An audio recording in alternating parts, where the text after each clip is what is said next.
দুদিন আগে একটা ভিডিওতে তোমাদেরকে দেখিয়েছিলাম ড্রাগন গাছের ফুলের কুড়ি এসছে, তাও সেগুলো ছিল ছোট্ট ছোট্ট মরিচের মতো, দেখে অতটা বোঝা যাচ্ছিল না। তো চলো আজকে সেই ফুলের কুড়িগুলো একটু বড় হয়েছে, সেগুলো তোমাদেরকে দেখাচ্ছি। তবে যতটা ফুলের কুড়ি আমি তখন দেখিয়েছিলাম ততটা কিন্তু এখন আর নেই, কিছুটা ওই ছোট ছোট অবস্থাতেই নষ্ট হয়ে গেছে।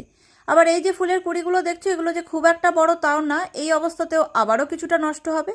তবে এর থেকে যখন একটু বড় হবে তখন নষ্ট হওয়ার সম্ভাবনা কিন্তু থাকবে না, এটা একদম স্বাভাবিক ব্যাপার। তবে অনেকে কমেন্ট করো ফুলের কুড়ি অনেকটা বড় হয়ে যাওয়ার পর নষ্ট হয়েছে, ফুটে যাওয়ার পরও নষ্ট হয়েছে, বা ফলে পরিণত হওয়ার পরও নষ্ট হয়েছে। সেগুলো কিন্তু একদমই অস্বাভাবিক ব্যাপার।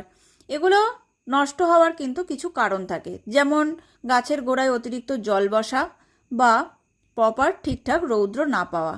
এছাড়া অতিরিক্ত যদি জৈব সার বা রাসায়নিক সার দিয়ে ফেলো, তাতেও কিন্তু এই ধরনের প্রবলেম হতে পারে।